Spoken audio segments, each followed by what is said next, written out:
Hi everyone! So it's me, Talia Alban, from Bachelor of Science in Hospitality Management. So for this video, I will discuss and answer these 3 questions.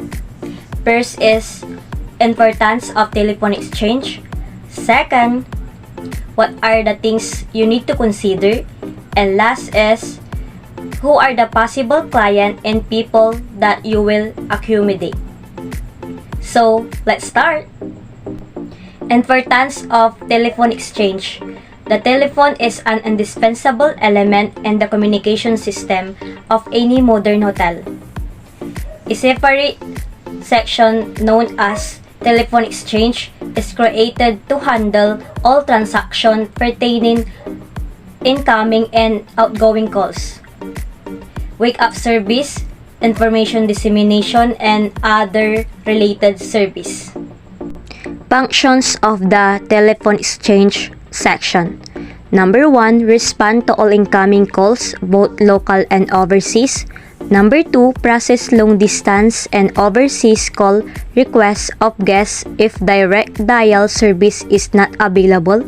Number 3, coordinate with telephone company operators regarding time and charge for all completed long-distance or overseas calls. Number 4, prepare toll charge for every completed call and make the corresponding charge report. Number 5, disseminate correct and vital information about the hotel facilities through the telephone. Number 6, take down and disseminate message for in-house guests.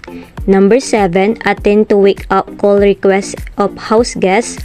Number 8, screen all incoming calls of hotel guests and executives. Number 9, coordinate with the servicing telephone company, PLDT in the Philippines in case there is a breakdown of hotel truck lines. And number 10, prepare all required reports. What are the things you need to consider? So number 1 is maintain a pleasing voice personality. The essential ingredients for a pleasing voice personality are voice, correct phraseology,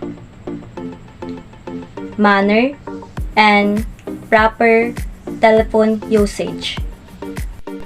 Voice. Volume is properly modulated, tone is not harsh, and sound gracious and friendly. Correct phraseology.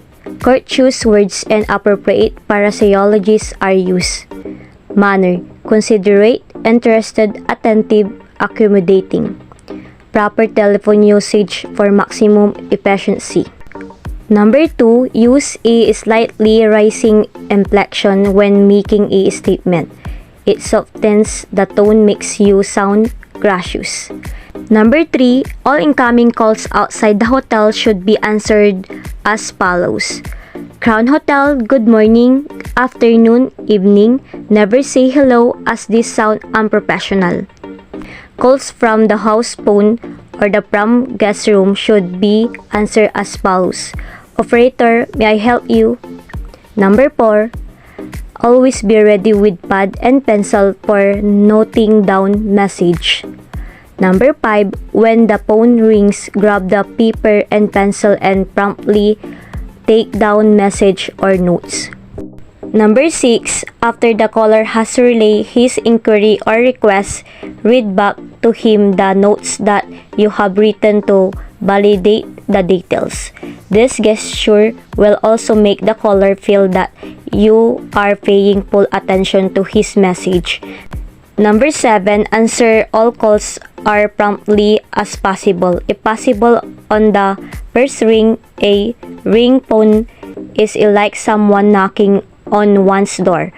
8, left the receiver only when you are ready to talk. Number 9, while talking with someone nearby and your phone rings, excuse yourself and answer the phone promptly. Excuse me sir, I'll just answer the other line. Number 10, maintain friendly and accommodating conversation with guests. Imagine all calls as coming from friends. Be friendly but not over familiar or too casual. Number 11, speak clearly and distinctly. Speak in properly modulated tone The distance between the mouth and the transmitter must be 1/2 inch. Never speak when something in your mouth while smoking, chewing gum, or when eating something. Number 12, when you leave your desk, leave a message as to your whereabouts. Number 13, be helpful and accommodating. When called party is not available, give an encouraging and or specific report. Examples.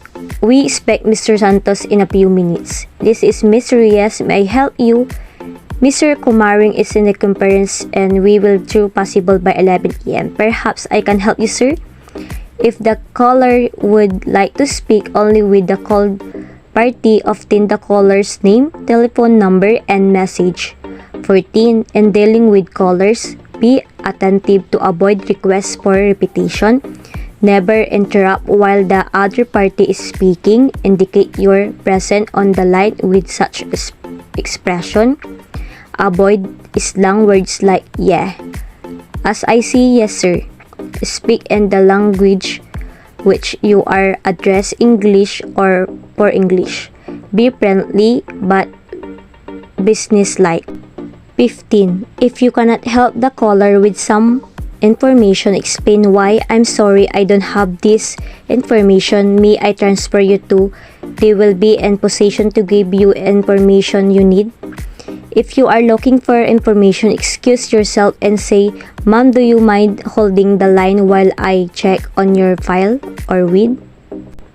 16. Be tactful when screening calls. Instead of "Who's this?" or "Who's calling?" say, "May I know who's calling, please?" or "May I tell him who's calling, please?" 17. Do not make anyone wait on the line for information which will take long to obtain. This will hinder you and caller from having an access to more important calls. Tell them you will call them back. Get their number. 18. Keep conversation pleasant but brief, no more than 5 minutes, including waiting time while obtaining information. 19. Be attentive to avoid requests for repetition. 20. While inside the telephone exchange, conversation should be limited to business matters only.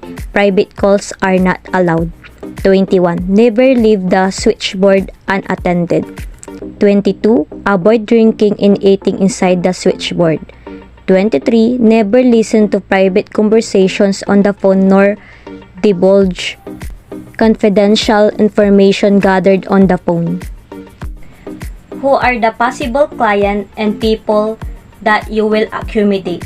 So for me, during the telephone exchange, the people who will accommodate is the house guests, both local or overseas. You should have seen the way that you